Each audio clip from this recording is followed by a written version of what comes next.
আসসালামু আলাইকুম বন্ধুরা, কেমন আছেন? আশা করি সকলে ভালো আছেন। আমিও ভালো এসেছি, চলে এসেছি আজকে তালের কেক বানানোর রেসিপিতে। তো প্রথমেই দেখিয়ে দিলাম, তালটাকে ফ্রেশ জলে ধুয়ে নিয়েছি, তারপর নাকড়া দিয়ে মুছে নিয়ে তালটাকে ভালো করে ছিলে নেব। তো ছিলা পদ্ধতি শুরু হয়ে গেছে। ছিলছি এইভাবে। তালের এই উপরের অংশটা ছিলতে ভীষণ কষ্ট হয়, ভীষণই শক্ত, উঠতে চায় না, হাতেও মাঝে মাঝে লেগে যায়।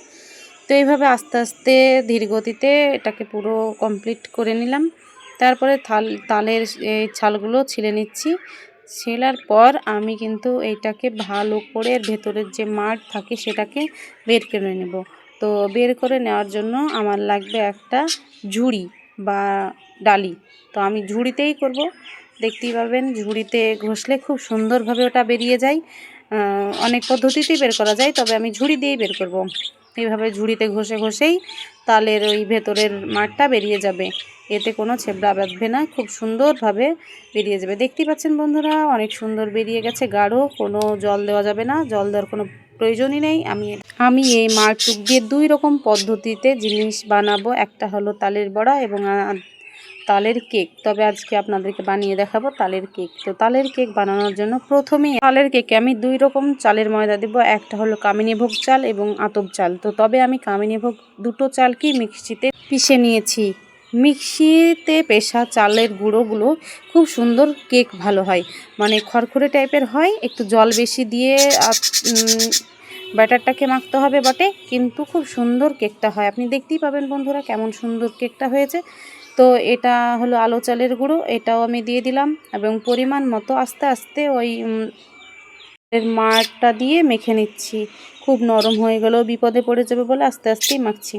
তো এইভাবে মাখতে মাখতে আর একটু দিলাম, মনে হচ্ছিলো একটু শক্ত টাইপের হয়েছে, ওই জন্য একটু দিলাম, একটু পাতলা টাইপ লেভেলের আনতে হবে। তারপরে পরিমাণ মতো চিনি দিয়ে দিলাম। চিনি দেওয়ার পর অনেকটাই নরম হয়ে যাবে ময়দাটা, দেখতে পাবেন। হ্যাঁ, এবার আমি কেকের মধ্যে কি কি দেবো দেখিয়ে দিই। কাজু, কিশমিশ, খাওয়া সোডা, একটু লবঙ্গ, এলাচ আর একটু নুন। তো প্রথমে আমি খাওয়া সোডাটা দিয়ে দিলাম। খাওয়া সোডাটা দেওয়ার পর এলাচটা এবং লবঙ্গটা দিয়ে দিব, আর পরিমাণ মতো লবণটাও দিয়ে দেব। পরিমাণ মতো লবণটা দেওয়ার পর কিছুক্ষণ আমি ব্যাটারটাকে ঘুরিয়ে ঘুরিয়ে মেখে একটু ঢেকে রেখে দেবো, আধ ঘন্টা মতো ঢেকে রেখে দেবো। তারপর আমি প্রেশার কুকারে যেহেতু এটা বানাবো, তো ওই জন্য প্রেশার কুকারের ভেতরে আমি সিলভার পেপার ভালো করে জড়িয়ে নিয়েছি। তারপরে পরিমাণ মতো ঘি ব্রাশ করে নিলাম। ঘি ব্রাশ করার পর ওই তো ব্যাটারটা রেডি করে রেখেছিলাম, সেটা আবার ঢেলে দিলাম। দেখতেই পাচ্ছেন বন্ধুরা, ব্যাটারটা খুব পাতলা হয়েছে, এই রকমভাবে দিতে হবে।